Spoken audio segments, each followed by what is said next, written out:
¿Qué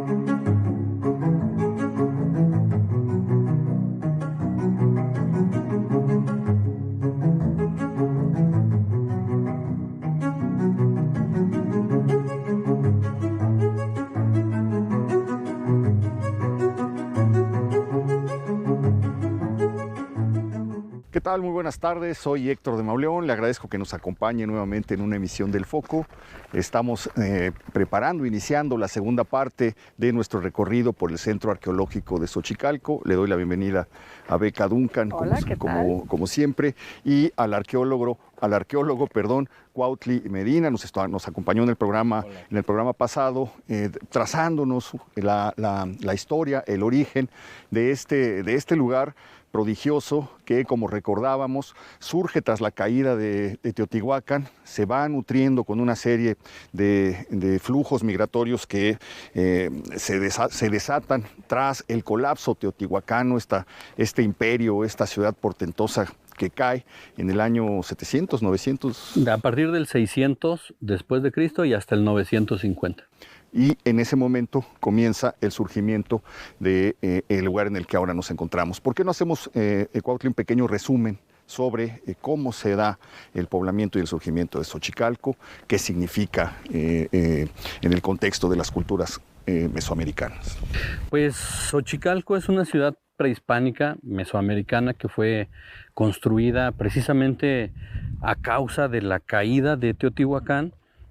Hay grupos de pobladores que sin duda alguna, pues toda su vida en Teotihuacán, adquirieron tradiciones arquitectónicas, conocimientos de ingeniería, de matemática, de observación astronómica, y se piensa que junto con grupos de pobladores del estado de Morelos vienen a fundar esta ciudad prehispánica de Xochicalco en la parte superior de un cerro que se conoce como el Cerro de los Tres Lóbulos, porque tiene precisamente una forma vista desde arriba como de tres círculos unidos.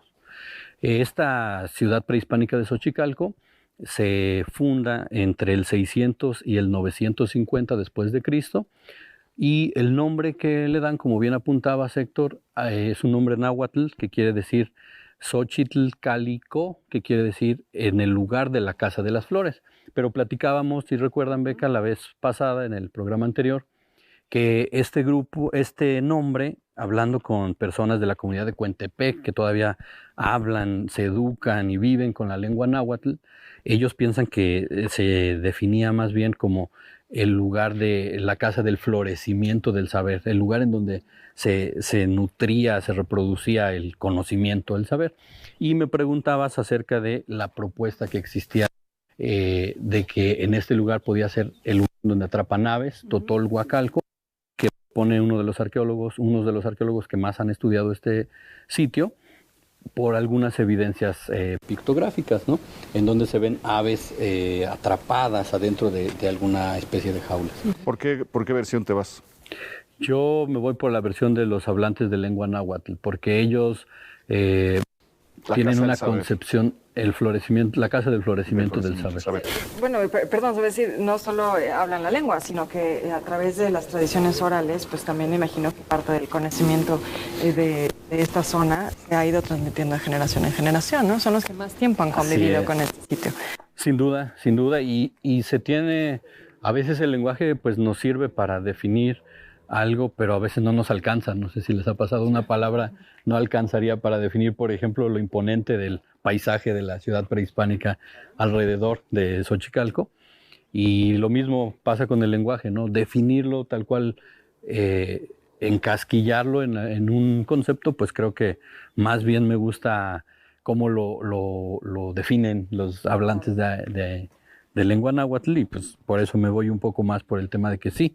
Además es un lugar en donde se ven muchos conocimientos. Sí, claro. Bueno, además hay un año crucial en la historia de Xochicalco, un hecho crucial, que es un eclipse de sol, 673. 743 después de Cristo.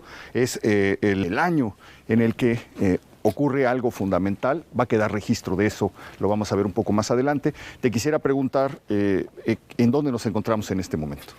Ahorita estamos conociendo los restos de un lugar que se llama la Acrópolis, o que nosotros conocemos como la Acrópolis, que básicamente es el lugar más cuidado de la ciudad prehispánica de Xochicalco, un lugar en donde encontramos edificios que tienen un uso administrativo, que tienen un uso habitacional, y desde donde en tiempos prehispánicos se accedía a un punto muy importante y muy llamativo de Xochicalco, Héctor y Beca, que es el Observatorio Prehispánico de Xochicalco.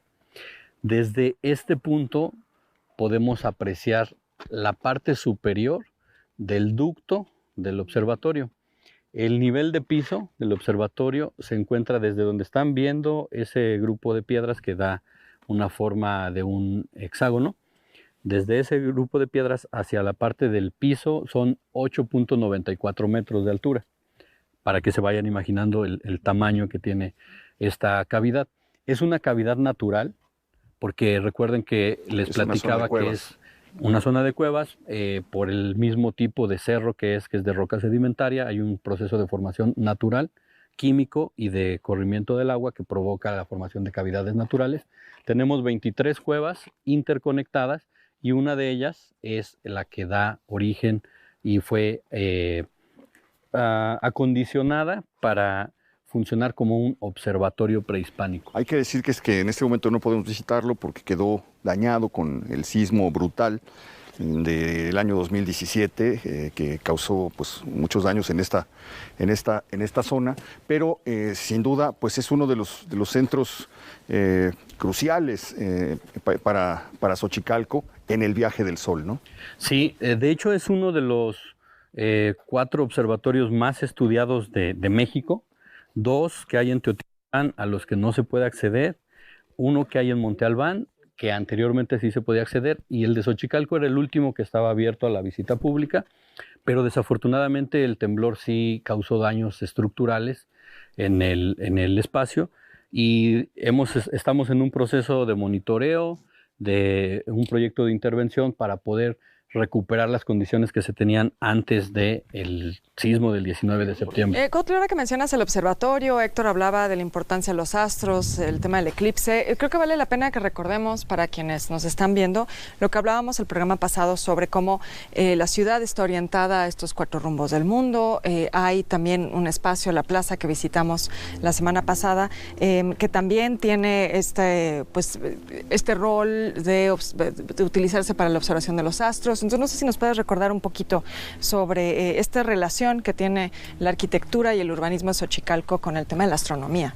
Sí, recordar que los pueblos prehispánicos tenían dentro de su cosmovisión 5 puntos muy importantes, que serían los 4 puntos cardinales: el norte, sur, el oriente y el poniente, pero el punto más importante era donde creaban sus ciudades, el lugar en donde, el punto que unía la parte terrenal, o sea, lo de la tierra, vamos a subir por ese lado, lo de la tierra, junto con la conexión con el supramundo y con el inframundo.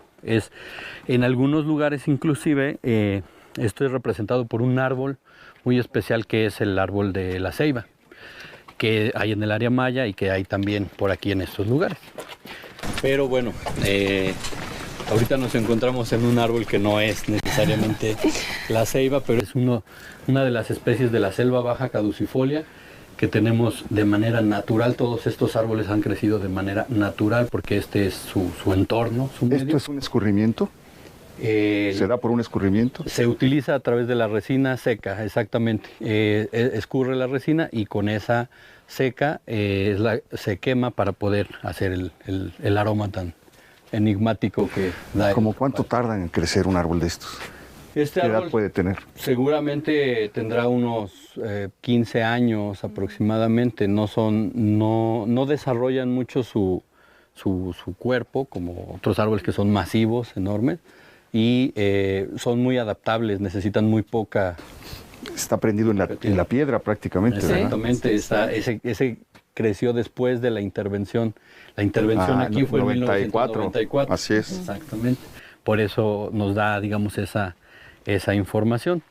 Y pues recordando los temas de la orientación la línea principal que tenemos, el eje principal que tenemos trazado para los pueblos mesoamericanos y muy en particular para Xochicalco, Beca, es el eje oriente-poniente, es decir, el trazo del sol, por donde recorre el sol.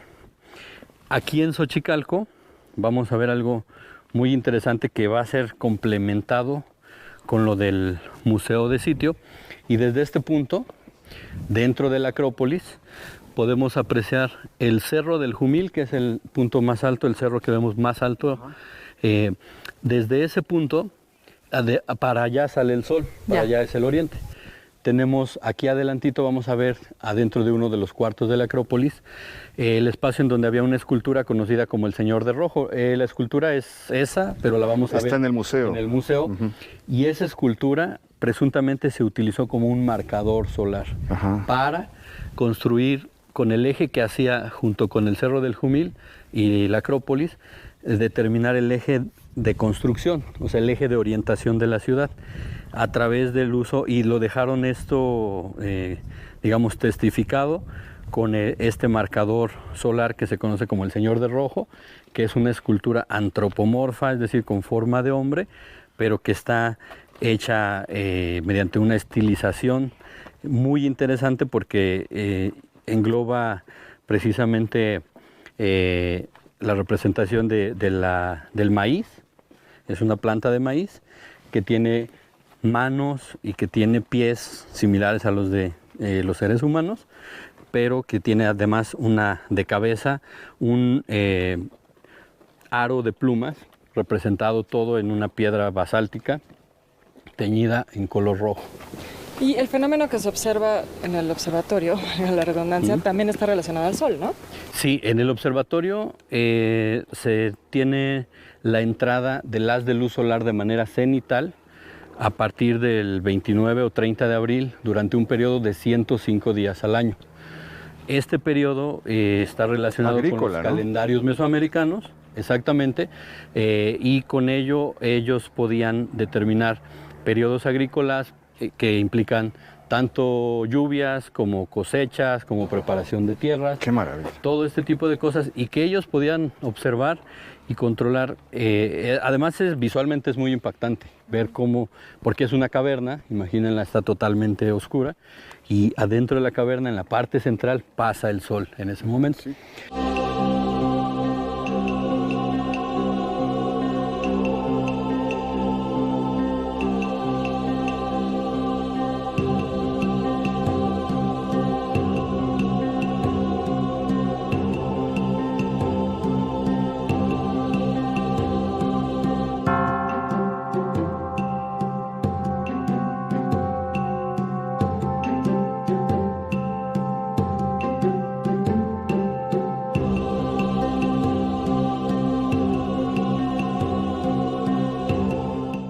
Platicábamos un poco el tema de la Acrópolis, que es donde nos encontramos ahorita, y que tenemos edificios, los que son habitacionales lo sabemos porque el espacio es reducido, nos da intimidad para poder descansar. La mayoría de las actividades que hacían en estas ciudades prehispánicas eran al aire libre, con la luz, aprovechando la luz del sol, las condiciones exteriores. Y los espacios que son más de carácter administrativo o de culto son los que son grandes salones como este que vemos aquí. Solo vemos las huellas de las columnas. Exactamente. Y algo que es muy interesante y que vamos a ver en esta otra sección de la Acrópolis son los dos pisos que tenían. Era un edificio o un sistema de edificios en donde encontramos dobles pisos. Y también, no sé si recuerdan que platicábamos que son sociedades redistribuidoras y cuyo principal sustento era la agricultura, y tenemos aquí graneros, tenemos aquí espacios hechos para contener y resguardar el producto de la agricultura y poder desde estos lugares, por eso se llaman centros redistribuidores, porque desde estos lugares estos eran graneros, los redistribuían, eran graneros. ¿Y habrá que imaginarlo lleno de maíz? ¿O exactamente, de maíz, frijol, calabaza, semillas que ellos podían, que ellos sembraban cultivaban y pues bueno, ya era parte de su economía. Y que se siguen sembrando, ¿verdad? Además, exactamente, son cosas que todavía se siguen sembrando y vemos algunos ejemplos de árboles como los guajes. Los guajes producen semillas que hoy en día las comunidades locales y en general la gente de Morelos los consumimos de manera muy, dentro de la gastronomía, muy importante, muy rica, mediante salsas, en las salsas, guisos, hombre, de distintas maneras. Es aquí donde aparece el señor de rojo. Exactamente. Esas 4 piedras que podemos ver, no sé si las ves desde ahí, Héctor, Beca, en la parte central. 4 piedras era en donde se piensa que estaba asentado. Y marca directamente al Cerro del Jumil. Hacia el Cerro del Jumil. Exactamente. Hay obviamente una fecha específica en donde el sol sale por el canto, digamos, de la pared del Cerro del Jumil, o salía en ese tiempo, un poquito por el desarrollo de la vegetación, pero lo importante es retomar esta idea de que fue uno de los ejes de planeación de la ciudad, y a la derecha podemos apreciar las escalinatas. Todo esto es original, tiene procesos de restauración, tiene procesos de reconstitución de algunos volúmenes, pero todo es original, y vemos las escalinatas cómo subían y conducían al segundo piso, o viceversa, o servían para bajar al primer piso. Y esto más las evidencias arqueológicas, se encontraron los pisos en la parte interior cuando se hizo la exploración en 1992 a 1994, y nos habla de que tenían desarrollados sistemas así de dobles pisos. Y además otro dato muy importante es que muchos de los muros, como el que vemos ahí al frente del lado derecho, eran constituidos de un material que seguramente ustedes conocen, que es el adobe. Sí, fíjate que te lo iba a preguntar porque allá atrás también se notaba eso, ¿no? Que está el adobe, parece como que un recubrimiento. O sea, no todo es la piedra como estamos acostumbrados a ver en otras zonas arqueológicas, ¿no? Exactamente, eso es un avance en la arquitectura, porque es arquitectura bioclimática. Es decir, toda la parte exterior de la estructura era de piedra. La piedra pues es un material muy bueno porque sí permite que no pase el calor hacia la parte interior, pero los muros interiores eran de adobe, y eso es un material más térmico, es un material que aísla totalmente el frío y permite que el calor también no pase hacia la parte ¿Estos interior. son restos de columnas, de muros? ¿Qué tenemos? Restos de columnas para dar soporte a los sistemas de techumbres, y son únicamente los que quedan, pero también eran apoyados con vigas o columnas de árboles, ¿no? de gran tamaño. Tenían un sistema de techumbre que fue localizado, que fue encontrado aquí en Xochicalco, que se basaba precisamente en una especie de entretejido de morillos, que los morillos son unos árboles más delgados, son ramas un poco más delgadas, y esas van, digamos que dispuestas de manera transversal sobre vigas, y encima se rellenaban con tezontle, y después se aplicaba una mezcla que llevaba, aquí le llaman al sustento de la tierra, a la piedra, le llaman tepetate. Entonces era tepetate molido, y todo eso era aplicado como una especie de losa, pero con otro tipo de materiales, y que tenía la finalidad de sacar el agua y de proteger desde la parte superior. Tenemos registro de gobernantes, de guerras, de conquistas, de los sucesos que siempre acompañan la vida de esta o la existencia de estas ciudades. Sí tenemos en el Templo de las Serpientes Emplumadas la propuesta de lo que pudo ser el nombre del gobernante de Xochicalco, que curiosamente su nombre era compuesto por el glifo 2 y el glifo movimiento, el numeral 2 y el glifo movimiento. ¿O meolino? 2 movimiento, cargador del universo. Okay. Sí, en lengua náhuatl esa sería la traducción, pero lo que podemos ver gráficamente es eso, 2 movimiento, y podemos ver cómo detienen el universo mediante una cancha de juego de pelota.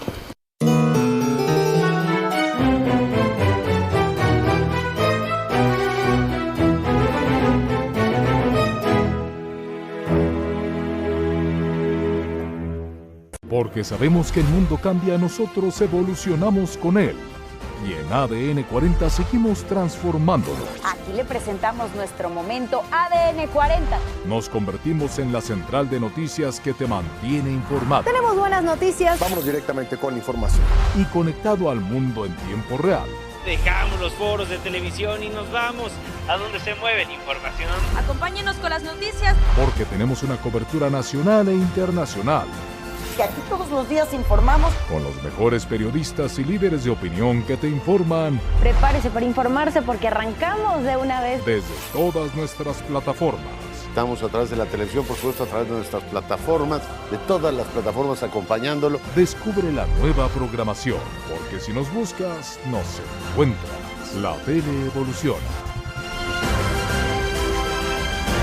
ADN 40. Siempre conmigo.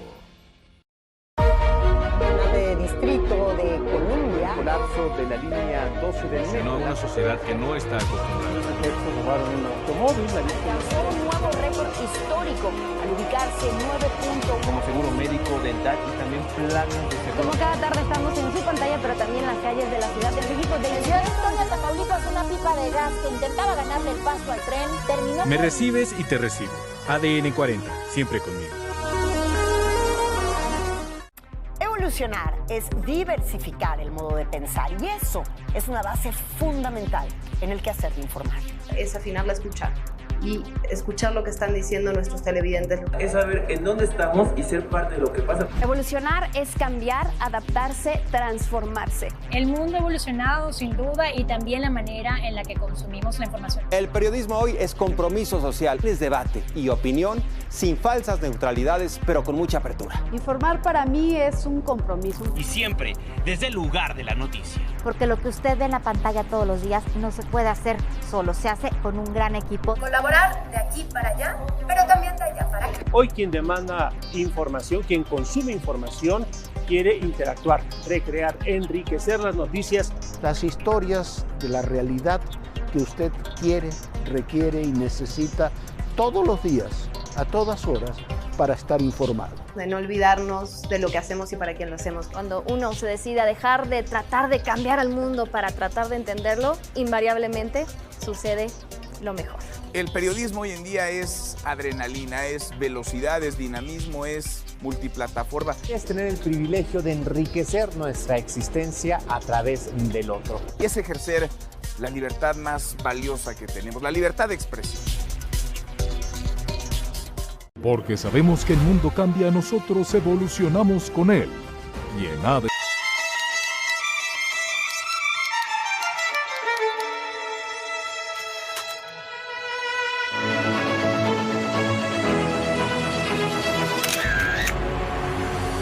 Lo más destacado del fotoperiodismo mundial llega nuevamente al Franz Mayer con la exposición World Press Photo.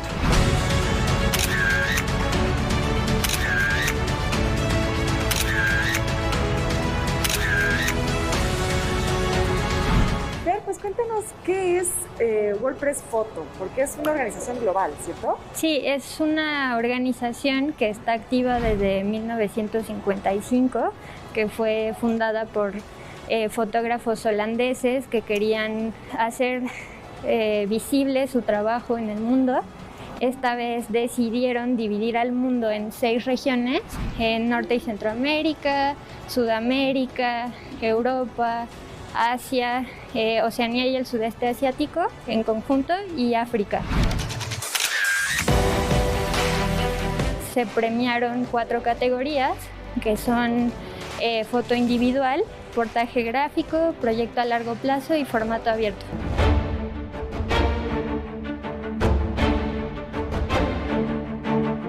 Y Fer, ¿cómo describirías esta exposición en 5 palabras? Bueno, pues creo que la primera sería definitivamente mundo, porque esta vez se le regresó ánimo global al concurso. Regiones, que es la clave como de este concurso.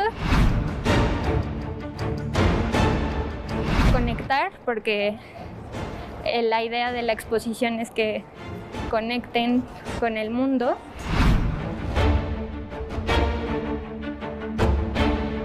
México, porque este año tenemos un ganador mexicano, Yael Martínez. Aquí lo tenemos con su proyecto La Flor del Tiempo, la Montaña Roja de Guerrero. Complejidad, porque WordPress Photo nos muestra algunos de los conflictos más difíciles de la humanidad.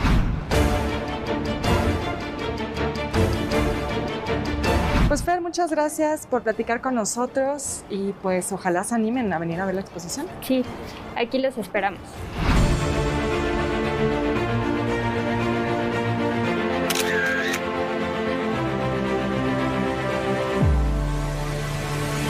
WordPress Photo estará en el Museo Franz Mayer hasta el 2 de octubre.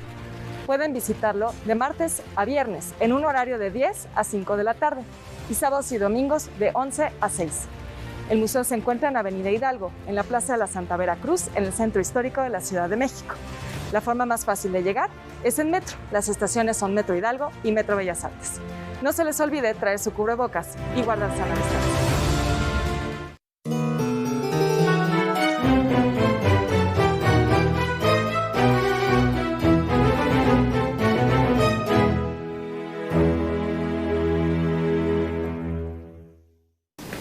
En el programa pasado nos hablabas sobre los árboles que encontramos aquí. Hace rato vimos un copal, nos señalabas otros acá atrás, el lenguaje. Estamos en una zona en la que, a diferencia de otros sitios arqueológicos, se ha conservado el entorno natural, la selva de la que nos has hablado, y ustedes también hacen un esfuerzo muy consciente por esa conservación, que creo que vale la pena que nos comentes. Sí, gracias Beca por la pregunta. Efectivamente, aquí dentro de lo que se protege, la zona de monumentos arqueológicos de Xochicalco, que hay que aprovechar para mencionar que fue inscrita como bien cultural en la lista del Patrimonio Mundial el 4 de diciembre de 1999, se compone de un territorio de 707 hectáreas. Si pensamos que una hectárea mide 10,000 metros cuadrados, pues hay que imaginar la cantidad de millones de metros cuadrados que componen esta poligonal. Y dentro de esta poligonal, toda la vegetación y los animales han sido protegidos por la labor de protección del patrimonio cultural. Es decir, cuando nosotros cuidamos precisamente el medio ambiente, cuando cuidamos el patrimonio cultural, promovemos que aquí no se permite la cacería, no se permite con los mismos visitantes, cuando llegan los niños y todo, les informamos que no podemos estar llevándonos ningún pedacito de ningún animal, de ninguna planta, no podemos mutilar ninguna planta, ¿verdad? Oye, pues sí, es que es interesante recordar que estamos rodeados de la vegetación que los habitantes de Xochicalco vieron. Ahorita al bajar me envolvió un olor. Probablemente era el olor que ellos percibieron alguna vez. Es un olor que se ha quedado 1500 años. Sí, seguramente, con toda certeza, son las mismas sensaciones que ellos tenían, las que nosotros ahora podemos conocer al visitar espacios tan importantes como este. Una segunda, ¿no? Porque, sí, bueno, el silencio por un lado, pero nos hablabas también en el programa pasado de la importancia que le daban a la fauna, que es la fauna que seguimos viendo aquí, y se escuchan de pronto abejas o abejorros, chicharras, se ven a los pájaros volar. Entonces, bueno, es interesante también que esos sonidos de la naturaleza... Burbujas detenidas en el tiempo. Sí. Sobre la pigmentación de las construcciones. En el museo se alcanza a ver algunas piezas de pedazos de muros estucados con color, un color que me recuerda un poco hasta el Sambors de los Azulejos, sí, ¿no? ¿Verdad? Sí. Un colorcito así, ¿verdad? ¿Qué será? ¿Cómo era la ciudad? ¿Cómo la debemos imaginar ahora que lo estamos caminando? Obviamente todo estucado, con pigmentaciones azules. ¿De qué color? ¿Cómo la debemos pensar? Es excelente hacer esa reflexión, Héctor, porque hoy en día conocemos las pirámides y lo primero que pensamos es vamos a las ruinas. Sí. Y vemos algo, a lo mejor sin mucha vida, pero efectivamente hay que detenernos y pensar que eran sus casas, eran sus templos, eran sus iglesias. De manera tal que pues nosotros hoy en día nuestras iglesias, nuestras casas las tenemos lo mejor que podemos tenerlas, ¿no? Lo más cuidadas, etcétera. Y ellos también tenían cubiertos todos los muros de revestimiento con un estuco, que es un mortero que se hace a partir de la cal hidratada, pasada por un proceso químico, Después del aplanado de estuco, hay que imaginar precisamente policromía, como bien menciona Héctor.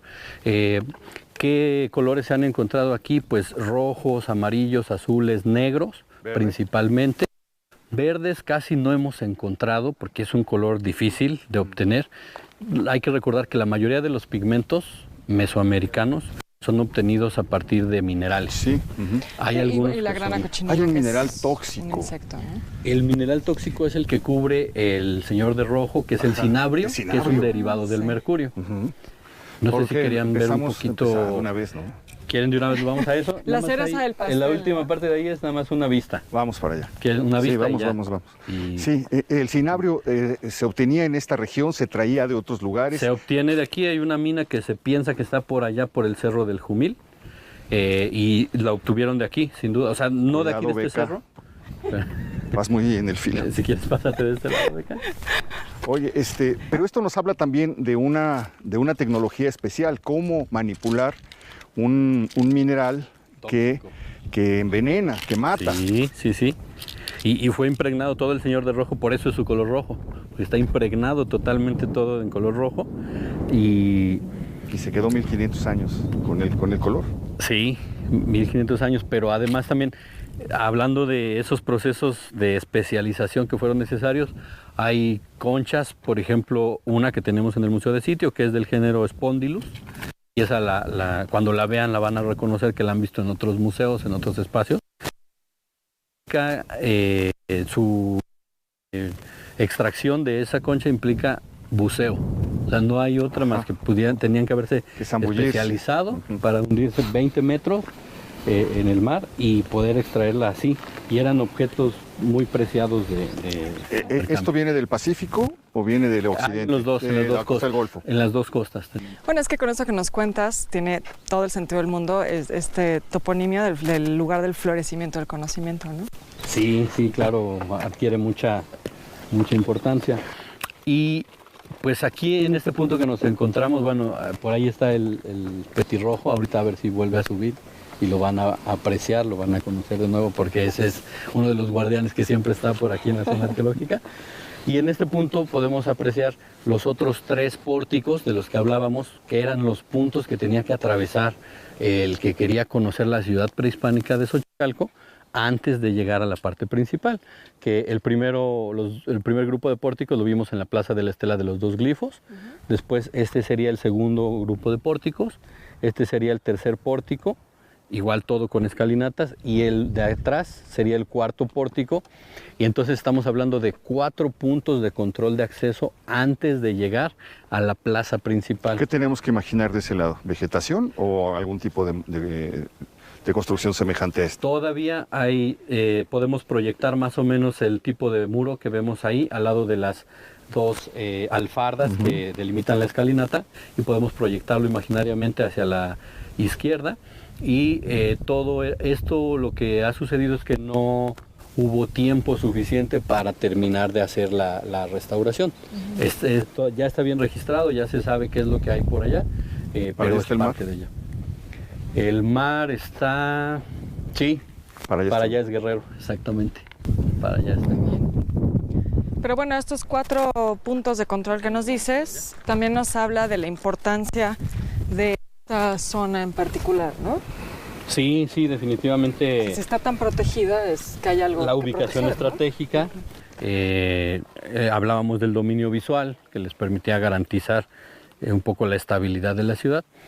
Y en este templo de aquí de la derecha... Un doble templo, ¿no? Está recubierto, sí, ¿no? Es un templo que además está hecho con las técnicas constructivas de Oaxaca. Es el único templo en Xochicalco que tiene una planta arquitectónica muy similar a lo que hay en Monte Albán, efectivamente. Y de este templo podemos ver 3 espacios. Si pueden apreciar claramente 3 espacios. Allí se piensa que estaban exhibidas 3 estelas que se encontraron y las originales están hoy en día en el Museo Nacional de Antropología e Historia. Una de esas estelas contiene la representación del ave atrapada, precisamente. Otra contiene la representación de Quetzalcóatl, otra de Tlaloc. Y las réplicas de esas estelas las tenemos exhibidas en el Museo de Sitio. en la parte exterior. Son 3 estelas que se encontraron aquí y estamos hablando esto de los años 70, 80, entonces no había museo aquí en Xochicalco y por eso se deciden enviar para resguardar a el Museo Nacional de Antropología en la Ciudad de México.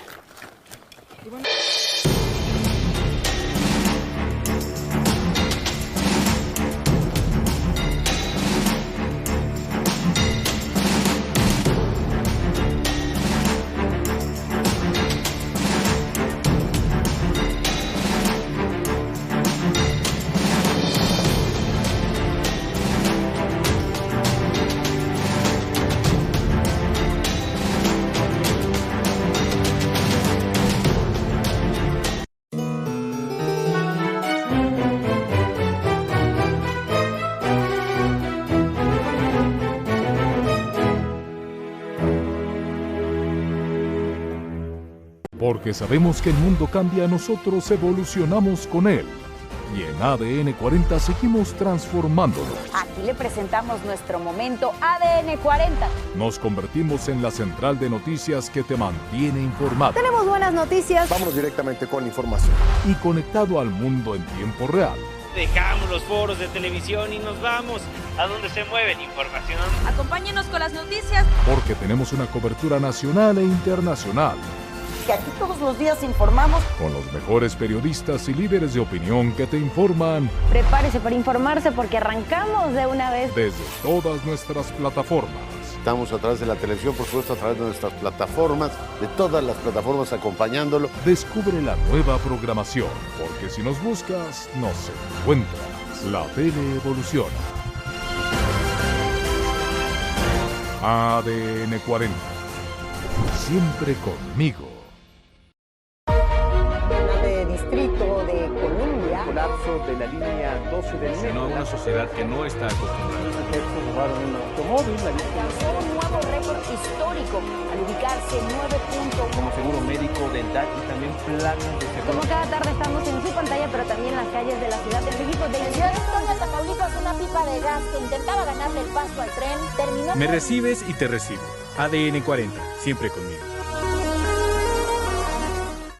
Evolucionar es diversificar el modo de pensar y eso es una base fundamental en el quehacer de informar. Es afinar la escucha y escuchar lo que están diciendo nuestros televidentes. Es saber en dónde estamos y ser parte de lo que pasa. Evolucionar es cambiar, adaptarse, transformarse. El mundo ha evolucionado sin duda y también la manera en la que consumimos la información. El periodismo hoy es compromiso social, es debate y opinión sin falsas neutralidades, pero con mucha apertura. Informar para mí es un compromiso. Y siempre desde el lugar de la noticia. Porque lo que usted ve en la pantalla todos los días no se puede hacer solo, se hace con un gran equipo. Colaborar de aquí para allá, pero también de allá para acá. Hoy quien demanda información, quien consume información, quiere interactuar, recrear, enriquecer las noticias. Las historias de la realidad que usted quiere, requiere y necesita todos los días, a todas horas, para estar informado. De no olvidarnos de lo que hacemos y para quién lo hacemos. Cuando uno se decide a dejar de tratar de cambiar al mundo para tratar de entenderlo, invariablemente sucede lo mejor. El periodismo hoy en día es adrenalina, es velocidad, es dinamismo, es multiplataforma. Es tener el privilegio de enriquecer nuestra existencia a través del otro. Y es ejercer la libertad más valiosa que tenemos, la libertad de expresión. Porque sabemos que el mundo cambia, nosotros evolucionamos con él. Y en ADN 40 seguimos transformándolo. Aquí le presentamos nuestro momento ADN 40. Nos convertimos en la central de noticias que te mantiene informado. Tenemos buenas noticias. Vamos directamente con información. Y conectado al mundo en tiempo real. Dejamos los foros de televisión y nos vamos a donde se mueve la información. Acompáñenos con las noticias. Porque tenemos una cobertura nacional e internacional.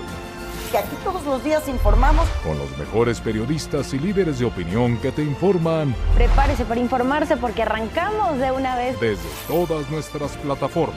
Estamos a través de la televisión, por supuesto, a través de nuestras plataformas, de todas las plataformas. Conspiradores, y como septiembre es el mes patrio, pues hay que hablar de los orígenes de esa independencia nuestra que estamos festejando. Las reformas borbónicas, la expulsión de los jesuitas.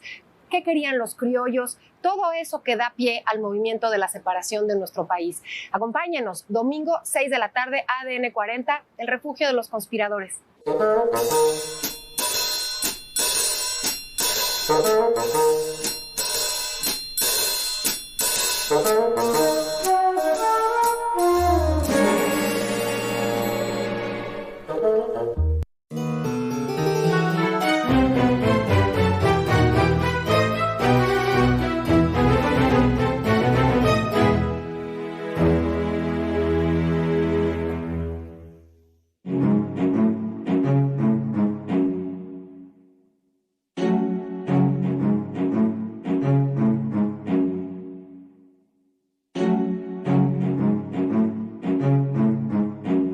Y bueno, ahora sí tenemos frente a nosotros la cereza del pastel, el templo más importante que tienen aquí en... Definitivamente, para que nos demos una idea de lo que vamos a conocer, les platicaba que la zona de monumentos arqueológicos de Xochicalco fue inscrita dentro de la lista del Patrimonio Mundial. Y para que un sitio sea inscrito dentro de esta lista, tiene que cumplir 2 criterios de inscripción. Xochicalco cumplió el criterio 3 y el criterio 4, que son... El criterio 3 es que es un ejemplo excepcionalmente conservado de una ciudad fortificada del periodo epiclásico mesoamericano. Y el criterio 4 es la arquitectura y el arte principalmente representadas por el Templo de las Serpientes Emplumadas, que se encuentra en Xochicalco, que representa una fusión de elementos culturales en un momento de intenso reagrupamiento cultural. Aquí nos vamos a detener un momento para que les explique un poco sobre lo que es el Templo de las Serpientes Emplumadas. Está compuesto de 8 serpientes emplumadas. Las 2 que dan en la cara, que está ubicada en la parte poniente, hacia donde se mete el sol. Si se fijan, las cabezas de las serpientes emplumadas se alcanzan a tocar prácticamente con las colas. Todas las otras 6, digamos, restantes de las otras fachadas están dispuestas de manera ondulante, como si fueran los meandros de un río. ¿Cuál es la característica de las serpientes emplumadas? Pues vemos esta especie de barba, que es muy interesante. En otras que están más completas vamos a apreciar cómo también tiene una especie de penacho. Entre el cuerpo de la serpiente emplumada podemos apreciar unos chalchihuites, que seguramente son muy conocidos para ustedes. Son las cuentas preciosas que tenían precisamente los pueblos mesoamericanos. Y uno de los primeros elementos que nos habla sobre las culturas de la costa del Golfo de Veracruz son las representaciones de los caracoles recortados vistos de forma transversal. Esos están entre el cuerpo de la serpiente emplumada, también los vemos en la parte superior de este último cuerpo que está exhibido como parte del bisel. Pues bueno, adentro de la representación de la serpiente emplumada, en el caso de esta fachada, podemos apreciar lo que se ha interpretado como el nombre del gobernante, que les decía. El primer glifo que vamos a ver es, van a hacer un ejercicio de imaginación conmigo, es un triángulo con un rectángulo entrelazado. No sé si lo alcanzan a apreciar, el primero que está abajito de la barba, ¿no? Ese glifo, al parecer se ha propuesto que es un instrumento de medición arqueoastronómica que ellos utilizaron y que principalmente ha sido encontrado en Oaxaca. Es uno de los primeros elementos que nos hablan de Oaxaca. Cuando encontramos esto, nosotros identificamos como arqueólogos que es un contador del tiempo. Entonces es un contador del tiempo. Después vemos un cuerpo, un torso humano sentado, pero no tiene la cabeza. Ahí no sabemos si haya sido retirada en algún momento, pero podemos ver la persona sentada, si la alcanzan a encontrar bien. Y tiene cargando un sahumador, una bolsa, un objeto que le servía para realizar sahumaciones precisamente con el copal, por ejemplo, ¿no? Eso quiere decir que es un sacerdote, contador del tiempo, sacerdote, y luego tenemos el glifo de movimiento, Héctor, del que platicábamos, el movimiento dentro del cartucho, y abajo tenemos 2 unidades, 2 bolitas, una un poco perdida del lado izquierdo, pero la del lado derecho sí está claramente, 2 movimiento, y luego vemos la fecha que esta fecha es interesante porque esta fecha sí puede ser asociada a, les decía nuevamente, es la fecha año 10 caña y día 9 ojo de reptil. En Mesoamérica el número 5 se representa con una barra, y aquí podemos ver 2 barras y el glifo dentro del cartucho de la caña para el año 10 caña, y la identificación de los años siempre viene acompañada de una especie de cuerda a un lado.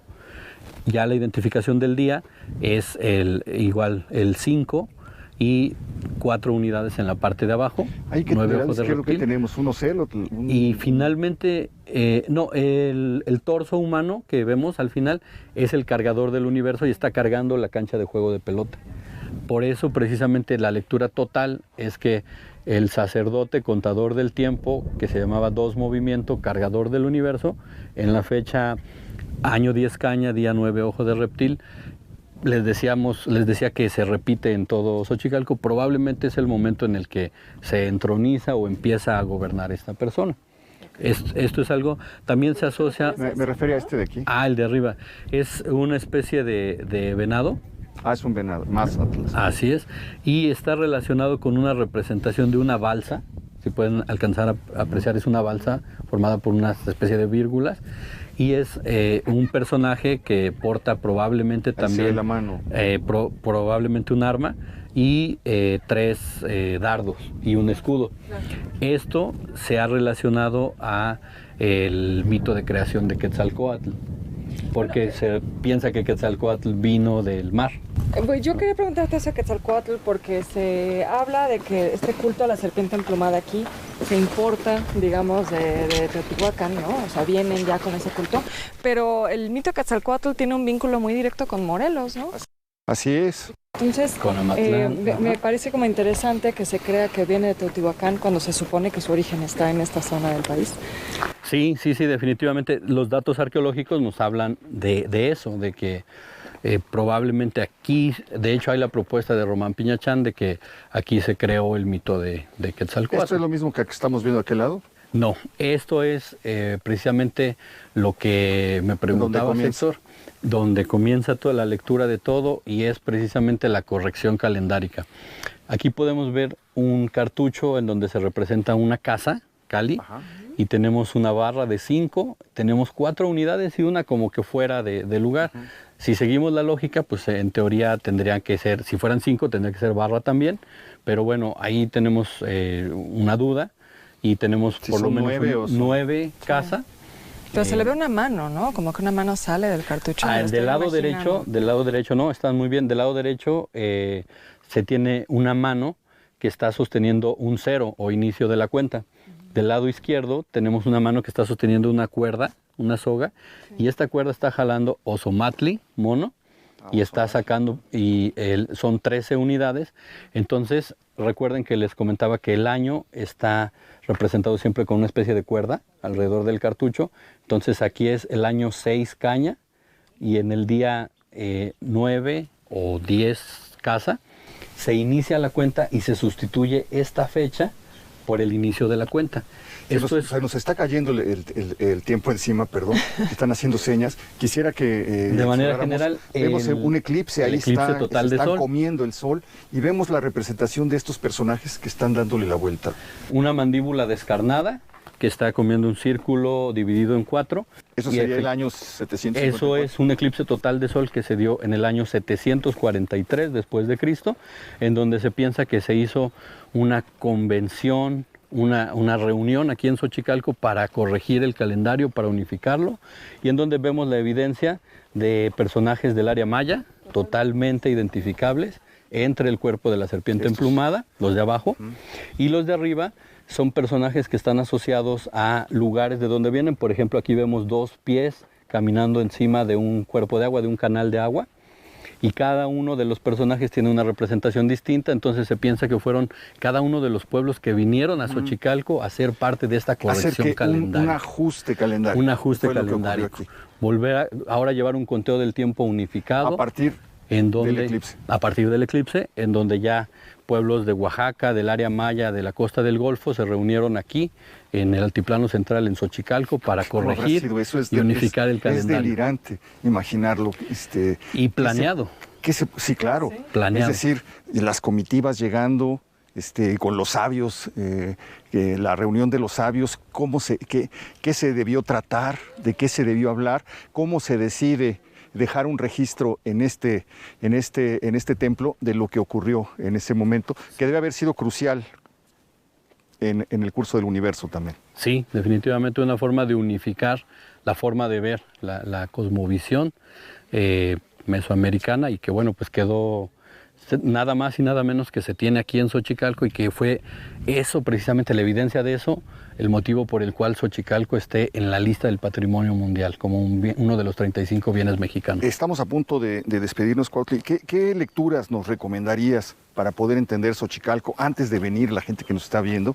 Y que desde luego, que lo repito, que antes de entrar se detenga en el Museo de Sitio, lo recorra, son unas cuantas salas, el museo es una maravilla, pero las piezas y la manera en la que está narrado ahí el devenir de Xochicalco es fundamental para poder comprender lo que vamos a encontrar al subir. Pero ¿qué valdría la pena revisar? Bueno, tenemos libros muy interesantes como el de la Acrópolis, de la arqueóloga Silvia Garza. Hay bastantes estudios arqueológicos, pero son un poco especializados. Tenemos cosas de Piñachán también, pero también la visita la podemos realizar de manera independiente a través de un sistema de audiocédulas que tenemos aquí disponible para todos nuestros visitantes. Con un QR, ¿no? Enlazado por código QR, y con eso se les da la explicación de 30 puntos en el museo y 30 en la zona. Pues ha sido una verdadera delicia. Ahí está volando el petirrojo que nos ha estado acompañando a lo largo de este recorrido. Qué maravilla. Llegamos al final de este recorrido. Espero que lo haya disfrutado, vale muchísimo, muchísimo la pena. Son cosas tan fuertes que siente uno que lo jalan, que son enigmas que se abren a través de los milenios, y eso siempre tiene un poder formidable sobre el ser humano. Beca, muchísimas gracias. No, gracias. Cuautli, te agradezco muchísimo. Muchísimas gracias a ustedes. Gracias, Cuautli, por recibirnos. Bienvenidos todos a la Casa de las Flores. Y por todo lo que nos compartiste y nos has abierto sobre los secretos de este lugar. Espero que haya disfrutado este recorrido. Como ve, es un lugar placidísimo, silencioso, con una temperatura inmejorable, un poco de calor, pero vale la pena hacerlo sin lluvia. De verdad, dése una vuelta el fin de semana, disfrute cuando pueda este lugar esplendente. Espero que haya disfrutado el recorrido tanto como nosotros. Le doy las gracias porque nos haya acompañado. Sígasela pasando bien. Nos vemos la próxima semana, ya lo sabe usted, aquí en El Foco. Gracias, Beca. Gracias.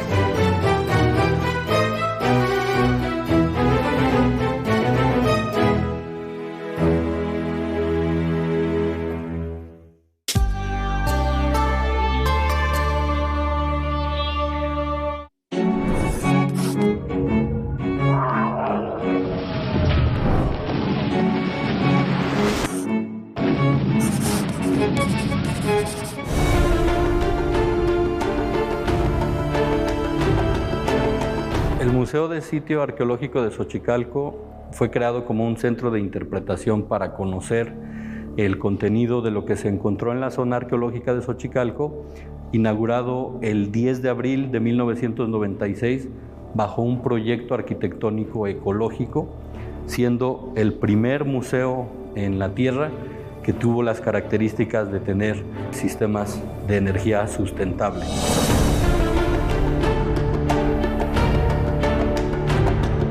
Tiene un aproximado de 951 piezas arqueológicas recuperadas de las excavaciones en esta zona arqueológica de Xochicalco en la temporada de 1992 a 1994.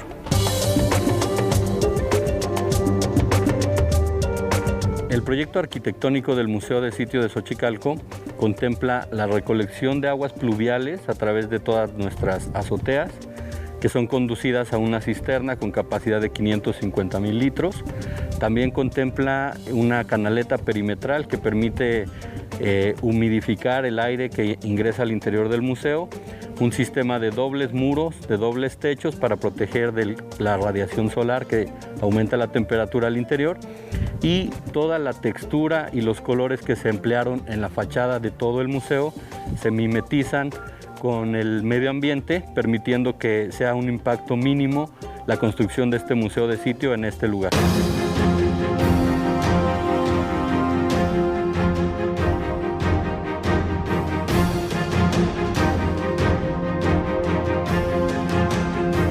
Nos encontramos en la sala 5 del Museo de Sitio de Xochicalco, conocida como el Mundo de los Dioses, y podemos apreciar el aprovechamiento de la luz natural para todas nuestras salas. Es básicamente un ducto forrado con espejos, compuesto por 2 pirámides que se encuentran interconectadas entre sí y nos permiten aprovechar la luz natural más del 90% de los días al año.